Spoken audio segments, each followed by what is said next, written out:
Decíamos que ahí en la Biblia de Estudio de MacArthur, el hermano MacArthur, ay caray, el hermano MacArthur nos da diversos tipos de ira. Y es muy importante verlos un poquito. Él dice que hay ira eterna. ¿Se acuerdan que estuvimos viendo eso? Ira eterna, la cual se expresa en el infierno. La ira escatológica, que corresponde al último y gran día del Señor. O sea, cuando Él va a pagar a todos los pecadores por sus pecados, por supuesto. La ira cataclismo. Ustedes recuerdan que vimos también lo del diluvio. La ira de Dios se manifestó fuertemente en el diluvio, se manifestó en Sodoma y Gomorra, y a través de la historia se ha manifestado tremenda forma de su ira, ¿no? Tan solo en el siglo pasado, ¿no? Esa ira tremenda contra su mismo pueblo a través del holocausto tan tremendo que utilizó a Hitler. Recuerden, Dios utiliza instrumentos y todavía menciona en su palabra, por ejemplo, a Nabucodonosor, que lo utilizó fuertemente para tener cautivo al pueblo de Israel, y él le llamó mi siervo. Así, es increíble, pero le llamó mi siervo. Entonces también pudiera ser que Hitler fuera su siervo. En serio. Y bueno, también vimos la ira de consecuencias, que corresponde al principio de la siembra y de la cosecha. Y también por último vimos la ira del abandono, que consiste en quitar todos los frenos morales. Escuchen esto es muy importante: quitar todos los frenos morales y dejar que las personas se dobleguen a sus propios pecados, a sus propias concupiscencias, ¿no? Ahora mira,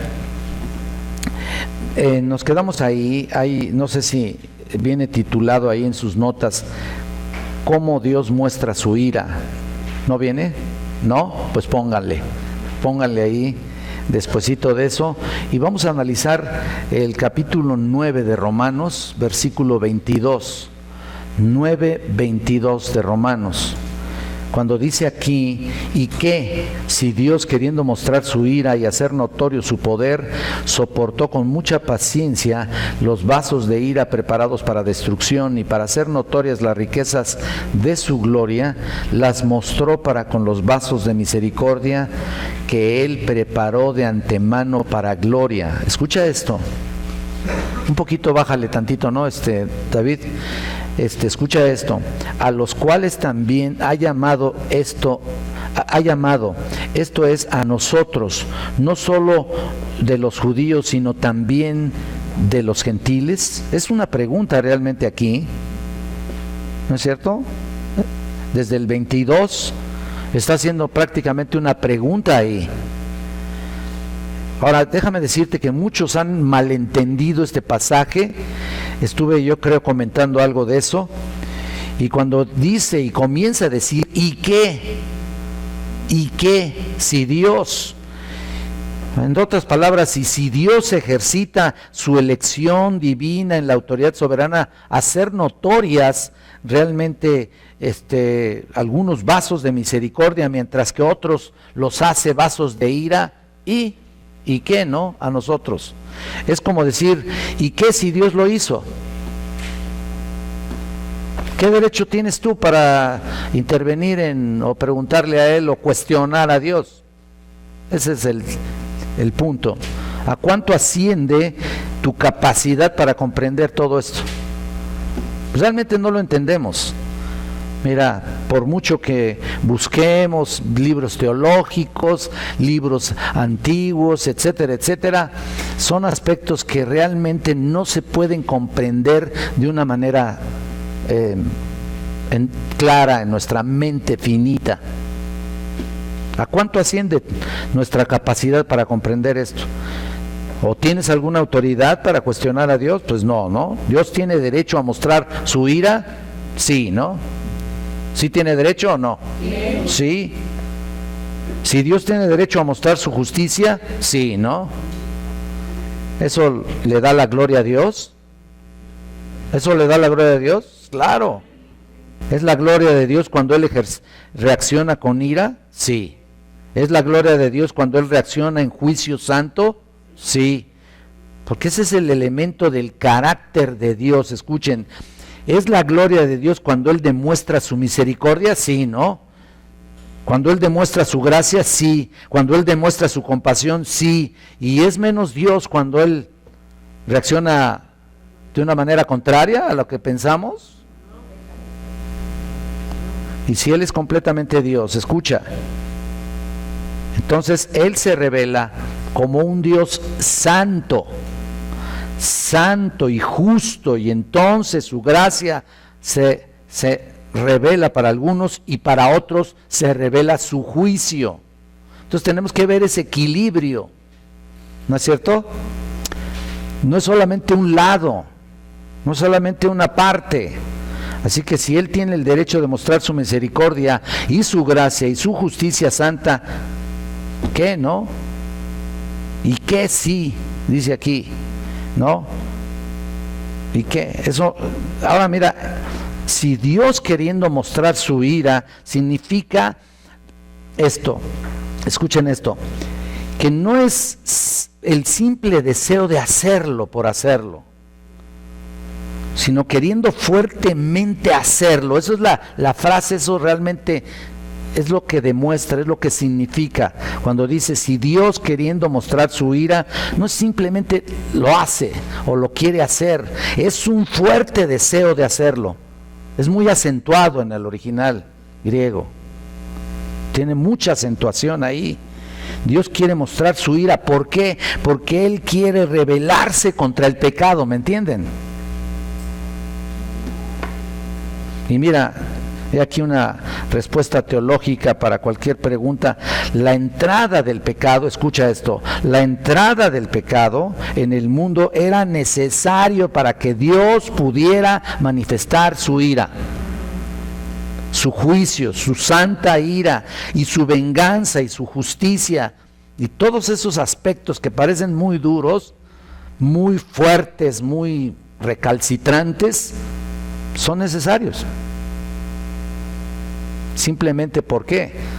Porque Él está en contra del pecado. La gente luego dice, ¿por qué permitió Dios el pecado? ¿No? ¿Sí han oído eso, no? Hay gente que luego cuestiona a Dios y dice, está, si Dios fuera Dios, ya hubiera arreglado el mundo. Ellos quieren todo placer, toda paz a toda costa, ¿no? Ellos no ven otra cosa más que eso, pero eso no es, eso sería un Dios amoral. Si Dios no desatara su ira contra el pecado. Dios permitió el pecado para mostrar esa ira, y eso no fue pecado ni alguna cosa por el estilo. Fue la revelación de la plenitud de la gloria de Dios. Eso es lo que fue, lo que es. Así que cuando te preguntan por qué Dios permitió pecado, creo que eso responde a ese versículo. Y estoy seguro de lo que Pablo dice, si Dios quiere mostrar su ira, pues que la muestre, ¿no? ¿Cuál es el problema, no? Y si no hubiera pecado, claro, Él no podría mostrar su ira porque no habría elementos para hacerlo, ¿no? No habría sido parte de Dios mostrar esa ira. Y a lo mejor dices como una fantasía, ay, ojalá nunca hubiera habido pecado, ay, ojalá, ¿no? Ciertamente padecemos por eso. Tan solo el haber sido partícipes, escucha, número uno, el haber sido partícipes del pecado, ese es algo terrible, ¿eh? Obvio que no pudimos evitarlo, así nacimos y punto. Nacimos en pecado y punto. Ya, nuestra naturaleza pecaminosa está intrínsecamente ligada a nuestro propio nacimiento. Desde el primer momento en que fuimos concebidos.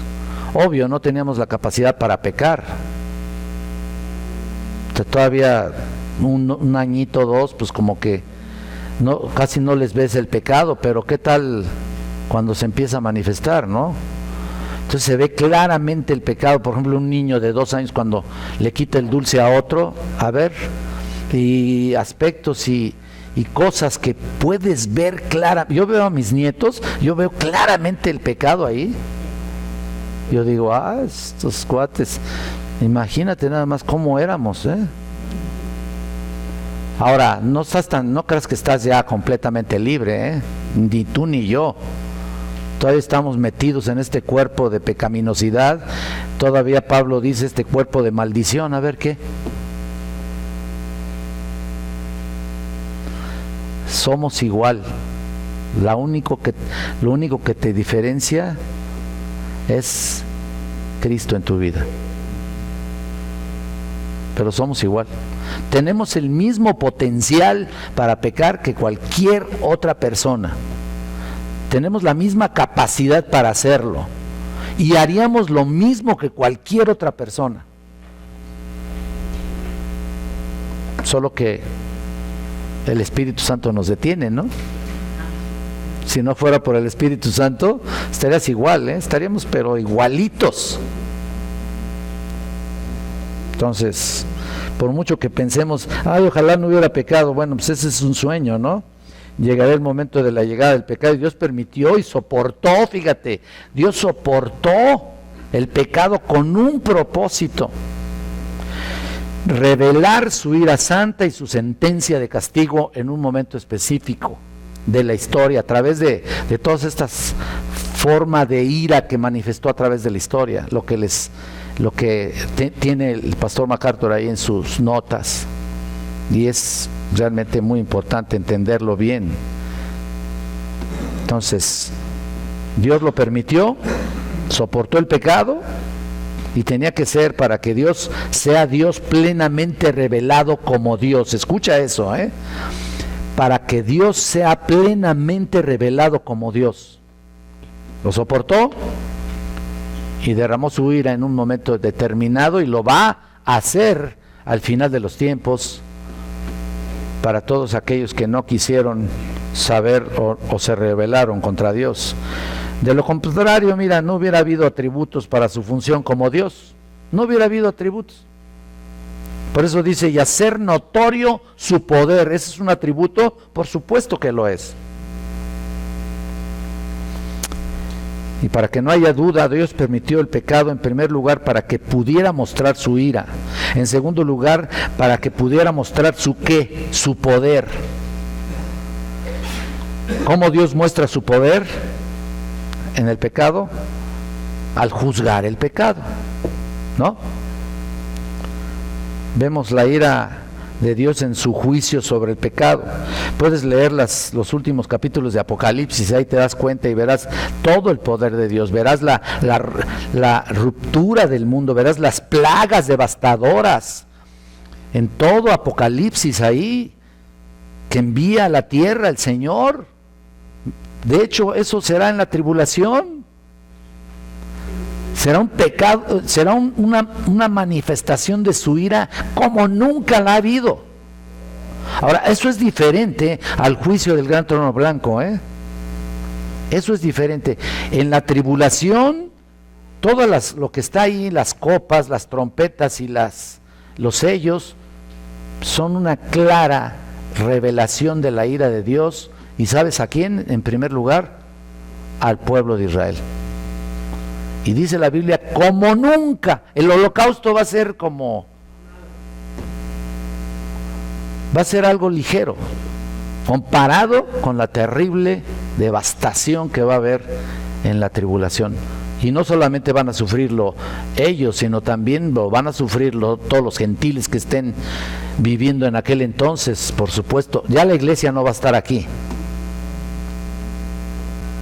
Nosotros no vamos a pasar la tribulación. Si lo crees, bueno, no sé de qué iglesia vengas, pero no vamos a pasar la tribulación. Así que todas las maldiciones ahí están, ahí se verán. Cuando venga en un caballo blanco del cielo, ¿te acuerdas que la Biblia lo menciona así? Llevando una espada, ropa salpicada de sangre, y él viene a tomar la tierra para su posesión. Ya pasó el arrebatamiento, ya pasó la tribulación, Él vendrá todavía a luchar contra el malvado, que será en la batalla del Armagedón. Y tú verás ahí la derrota de los ejércitos ahí del mundo, y Él lo tiene que hacer para establecer su reino milenial. Y después Dios muestra su poder en el juicio, ya les dije cuándo, y vemos a todos ellos delante del juicio del gran trono blanco ahí, y Dios otra vez ahí mostrando su poder. Los tiene que sacar de las tumbas para sacarlos y para enjuiciarlos. Así que todos van a resucitar. Los va a sacar para, a ver, vente ahí para ponerte en juicio. Entonces se abrirán las tumbas, entonces serán llevados ante un juicio increíblemente fuerte. Entonces ahí es donde va el Señor a enviarlos al lago de fuego y azufre. Ese es su poder. Así que existe el pecado con el fin de que Dios pueda hacer notorio su poder, como lo acabamos de leer aquí. Demostrar su poder, su naturaleza santa, destruir el pecado, y su tremendo poder se muestra de dos formas, como lo demuestra su capacidad para juzgar el mal y su capacidad para redimirnos del mal. Esas son las dos formas maravillosas e inigualables, ¿no? Se manifiesta así para derramar su ira y también para sacarnos de la ira. ¿Me explico? Hacia todos los redimidos. Entonces el pecado es un medio para que Dios sea glorificado, y no es esta la razón de todo. Tú puedes decir, ¿hay alguna otra cosa que no sea motivo para que Dios sea glorificado? Mira, generalmente pensamos que la razón de todo es para que seamos felices. Otra vez volvemos al egocentrismo, a vivir, todo es para ti. Y por eso las iglesias de los brasileños estos, ¿cómo se llaman? Mira, bien que saben.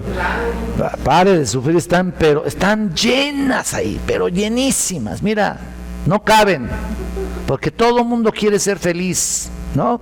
Está bien, claro que sí, pero su felicidad está mal encauzada. No es una cuestión de en esta vida pensar que tienen la felicidad, y solamente lo van a pensar, porque en realidad no van a ser felices. La felicidad solamente se centra única y exclusivamente en el poder que Dios da al redimido. Esa es la única felicidad existente. Lo demás, mira, es lo de menos. Te vaya bien, te vaya mal, no depende de las circunstancias, depende del poder de Dios, y depende, por supuesto, de haberte escogido desde antes de la fundación del mundo. Ya, ahí está. Entonces Él soportó, otra vez, con mucha paciencia los vasos preparados para destrucción. Lo soportó pacientemente a través de la historia, soportó los pecadores del mundo. Está soportando todas estas sectas, todos estos movimientos, está soportando incluso la palabra de Dios tergiversada en los púlpitos. Ese es un terrible pecado, perdóname, pero mira, decir algo en el púlpito que Dios no quiso decir, oye,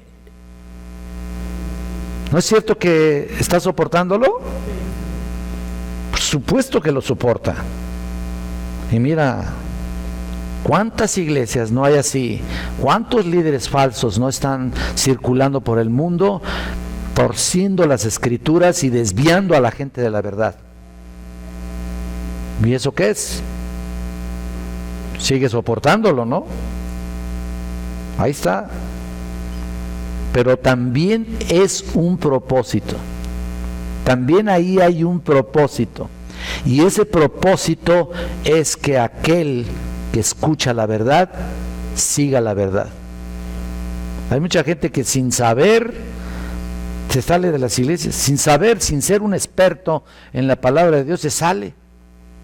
Dice, no, yo o sea, no se siente a gusto, no está oyendo lo que está oyendo y simplemente dice, determina, no, creo que no está bien esto.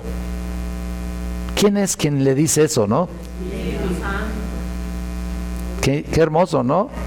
Y saca a sus escogidos de todas esas sectas. Mira, muchas iglesias cristianas están yendo para abajo. De hecho, si hay ahí algunos, gloria a Dios, algunos verdaderos, pero mira, llega un momento en que posiblemente Dios les hable y los saque de ahí, o sigan ahí, como todas las iglesias de Esmirna, Pérgamo y todas las iglesias de las 7 iglesias también que están reveladas en el libro de Apocalipsis, que parecían que estaban bien y sin embargo eran hasta secta de Satanás, ¿no? Mira, terrible. Esto es lo que está pasando actualmente, tan actual como lo que estamos viviendo. Entonces, vean, vasos de ira preparados para destrucción. Qué tremendo. Vasos de ira, porque ellos recibirán la ira del Dios Santo.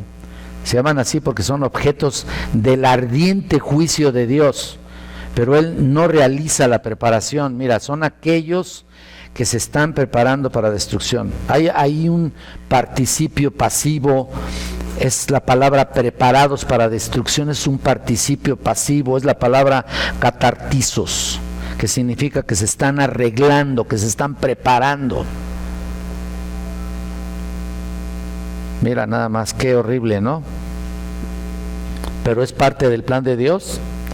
Uno lo ve horrible, por supuesto. Pobres, ¿no? Pero se están preparando. Se están preparando aquellos que se niegan a obedecer la palabra y niegan creer en su Hijo. Ellos son los que son partícipes de esto. Preparados para destrucción. Ellos son. Aquellos que piensan que ser cristiano es hacer lo que quieran, aquellos que han sido causa de tropiezo para muchos, ¿no? Esos están siendo preparados a causa de su propio rechazo. No es que Dios los hizo pecadores, para nada. Ellos son pecadores y Dios tiene que mostrar su ira santa para su destrucción. Mira, vayan al versículo 23. Nota el propósito. Y para hacer notorias las riquezas de su gloria, estamos en Romanos 9:23. Para hacer notorias las riquezas de su gloria, las mostró para con los vasos de misericordia que Él preparó de antemano para gloria. Nota que el versículo 22 los está preparando para destrucción, y aquí los serán preparados de antemano para gloria. De antemano para gloria. Aquellos fueron preparados para destrucción, pero estos son vasos preparados para gloria. Es muy importante entender esto. Entonces Dios permite la entrada del pecado al mundo, no solo para demostrar su ira y hacer notorio su poder, sino también para hacer notorias las riquezas de su gloria. Recuerda que Él nos salvó, no porque yo soy algo muy especial o porque tengamos algo especial, no, me salvó porque yo lo buscaba. Mira cómo me cansé y total, llegué hasta el lugar o lo encontré. No, me salvó porque me amaba.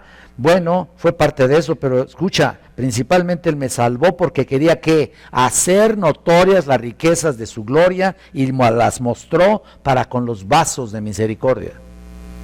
Por eso te salvó, para hacer notoria esa obra y esa reacción de Dios hacia el mundo, ¿no?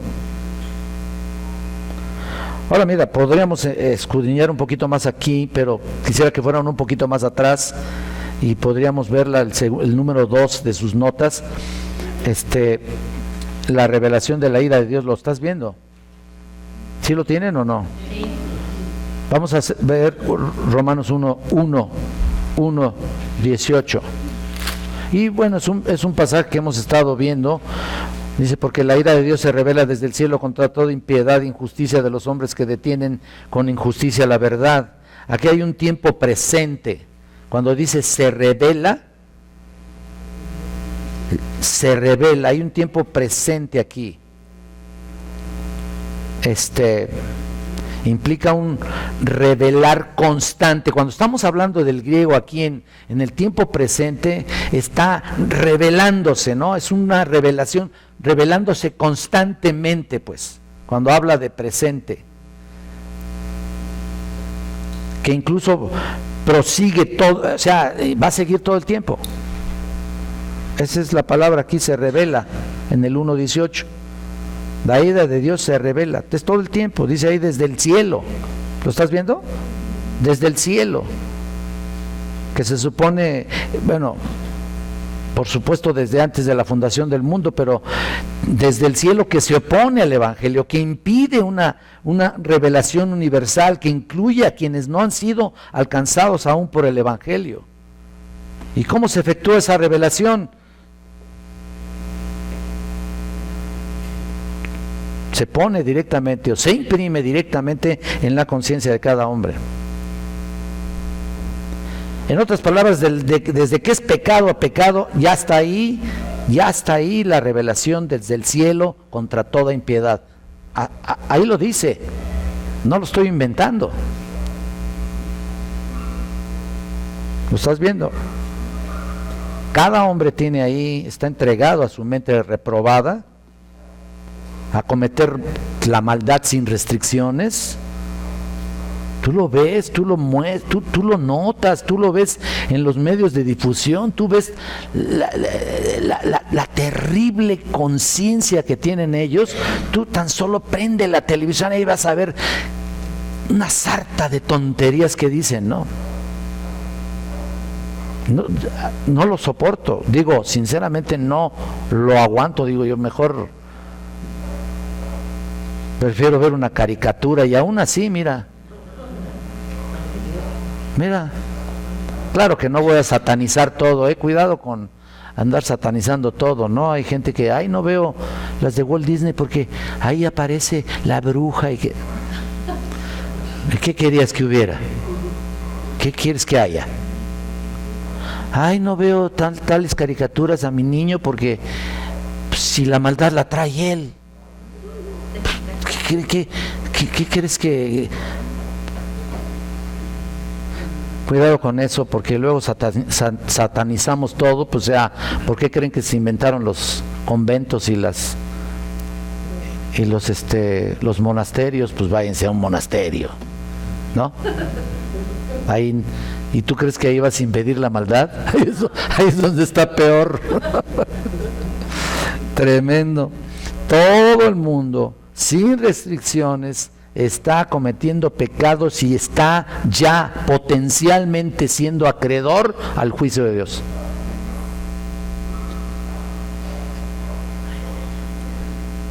Y luego todavía dice en el 32 que los que practican tales cosas, fíjate el 32, Romanos 1:32, quienes habiendo entendido el juicio de Dios, que los que practican tales cosas, dice, son dignos de muerte. ¿Lo estás viendo? Oye, ¿qué pasó? ¡Qué tremendo! Ningún hombre ignora totalmente. Hoy, escucha esto, si tú le preguntas a cualquier persona, vecinos o lo que sea, a compañeros, ningún hombre ignora totalmente que hay un juicio de Dios venidero, que va a haber un juicio, pues. Claro que hay escépticos que luego se creen muy intelectuales y ellos piensan que no, ¿cómo? Son tonterías, no. Mira, hay un juicio del Dios venidero. Esa revelación inmediata a las personas que lo creen y lo saben, se confirma con la palabra revelada del Evangelio. Y déjame decirte que nos prepara para sus buenas nuevas, dándonos información acerca de las malas noticias de un futuro. En otras palabras, cuando hablas del Evangelio, obvio comienzas abriendo puertas, ¿no? Cristo te ama, vino a morir por tu pecado, pero tú eres pecador. Tú eres pecador. Todos somos pecadores. porque de tal manera amó Dios al mundo que dio a su Hijo unigénito para que todo aquel que en Él cree no se pierda, mas tenga vida eterna. Correcto, pero eres pecador.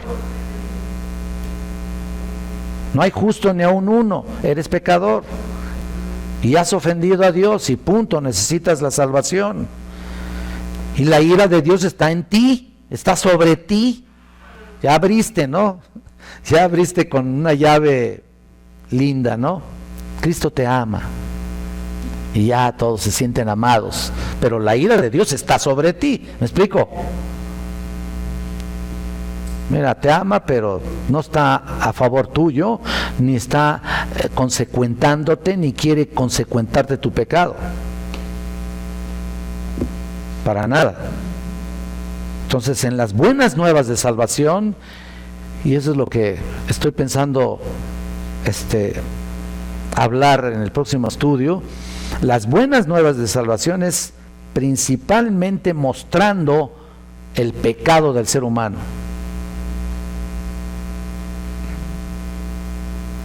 Así es, así dice la Biblia. Y por eso, dándonos información acerca de las malas noticias. ¿Cuáles son las malas noticias? Pues que la ira de Dios está sobre nosotros.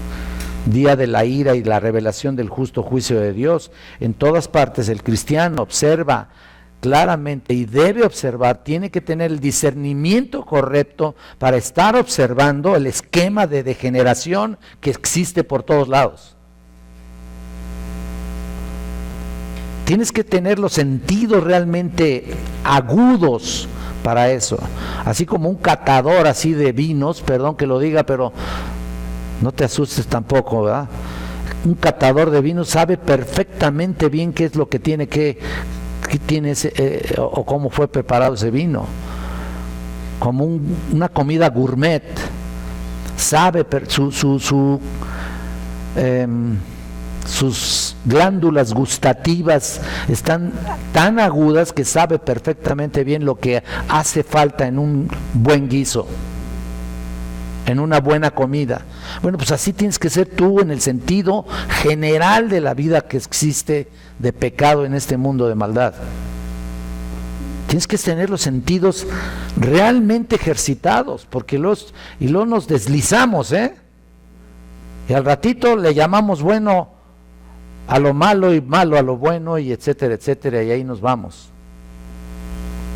El cristiano tiene que observar con agudeza el esquema de degeneración que hay en el mundo, que se va desarrollando en forma constante desde el conocimiento de Dios hasta la adoración de aquello que no es Dios. Mira, y desde la idolatría hasta la inmoralidad de un tipo peor cada día, ¿no? Un tipo de pecado peor, de manera que cada generación prepara una nueva cosecha de impiedad y de injusticia a la que viene. Así están las cosas, no creas que es, porque hay gente que piensa, no, el hombre es cada día mejor. ¿Qué? Está peor cada día. Una generación prepara a la generación venidera a ser peor. Y en esta decadencia hemos de reconocer la presente ira de Dios que justamente ha sido revelada y dará en su momento específico a cada uno de aquellos que se rebelaron contra el Todopoderoso. Y mira, tienen que reconocer la presente ira de Dios como un proceso de endurecimiento judicial y de anulación de restricciones. En otras palabras, él suelta la idea. O sea, simple y sencillamente Dios los entregó a una mente reprobada. En otras palabras, ¿qué está diciendo? Está diciendo, mira, ustedes no entienden, hagan lo que quieran.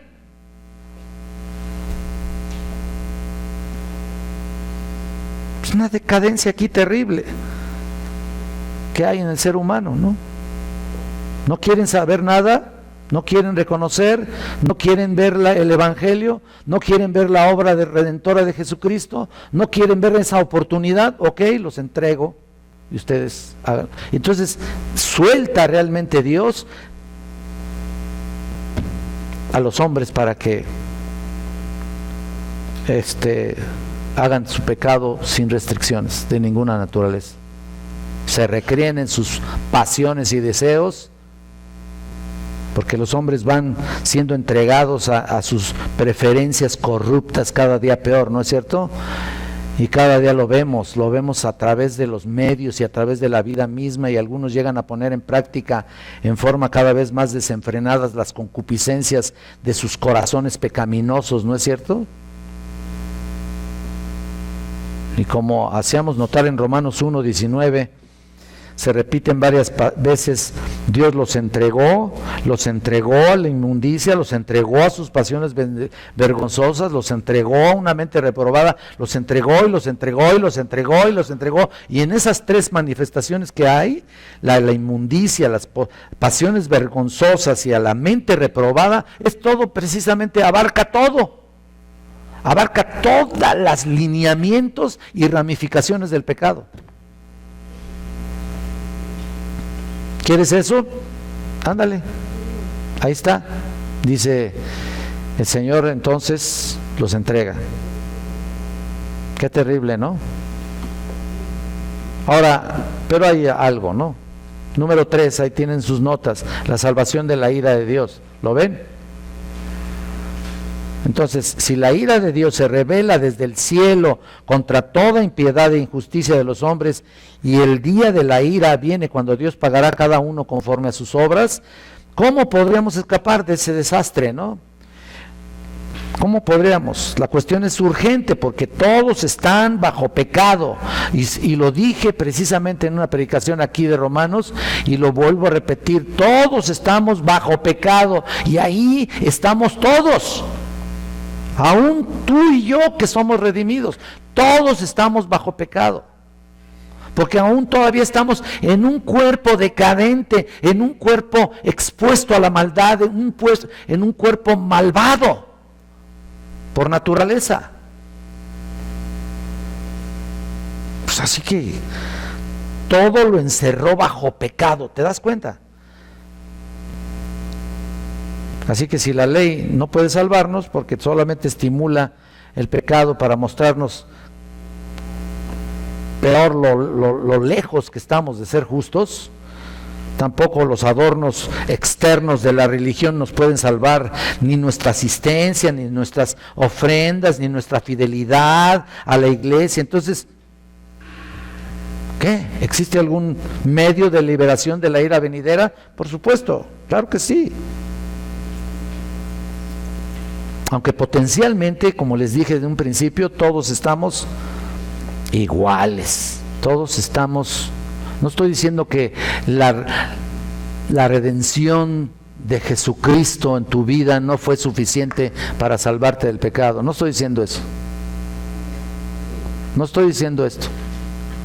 Por supuesto que la redención fue suficiente para quitarte de la ira, por supuesto, pero aún estás en el potencial y en este cuerpo de maldición que se puede manifestar tu pecado en cualquier momento, en cualquier instante, en cualquier instante.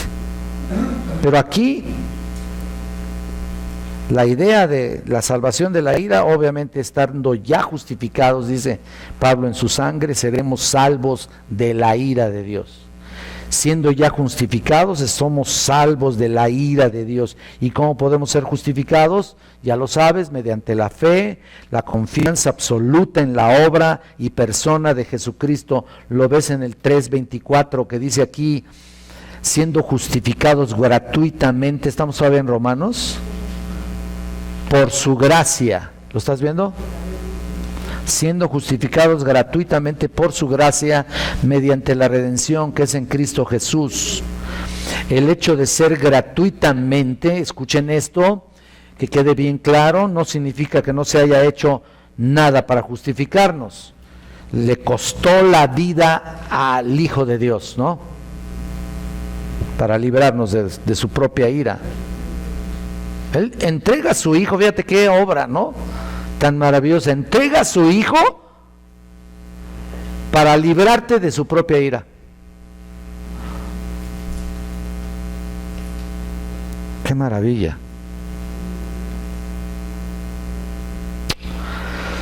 Ay, Señor, una realidad solemne, ahí les puse. No cabe duda que el tema de la ira divina ha sido considerado como en el pasado de forma especulativa, irrelevante y hasta maliciosa, ¿no? No lo tocan, no tocan ese tema. De hecho, debo confesar que yo lo tocaba muy poco, ¿no?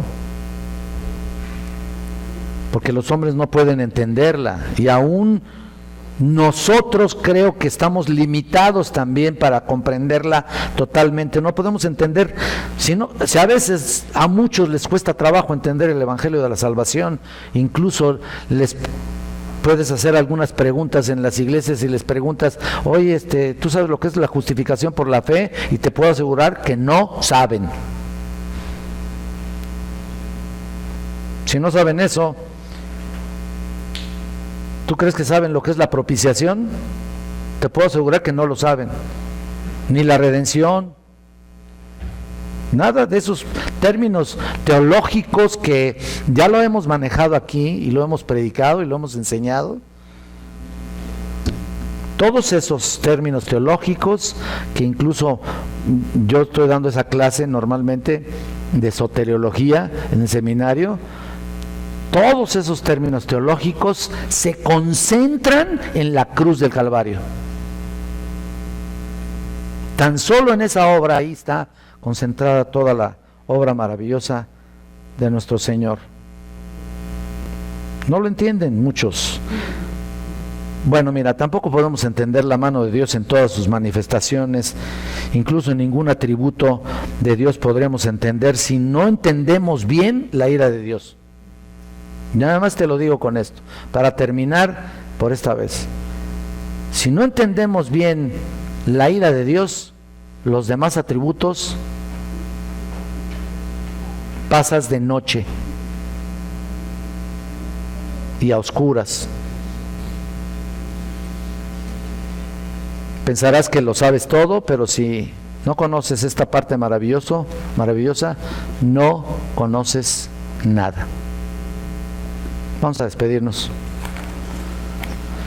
Señor bendito, gracias te doy por este tiempo maravilloso, esta obra que tú realizas, Señor, que es a veces inconcebible, a veces no lo entendemos completamente porque nuestra condición humana es tan limitada, Señor, y nuestra mente finita no nos permite completamente conceptuarla en nuestra mente, Señor, pero gloria a tu nombre, gloria a tu santo nombre por ser un Dios maravilloso que no negocia con la maldad, que no está de acuerdo con el pecado, que no congenia con todas estas manifestaciones de pecado que todavía tal vez podríamos todavía arrastrar. Padre, ayúdanos a concebir un Dios santo, pero también un Dios lleno de ira en contra del pecado. Prepara nuestros corazones para nuestra reunión dominical, Padre, y que todo sea para tu gloria. Te lo pedimos en nombre de Cristo. Amén, Señor.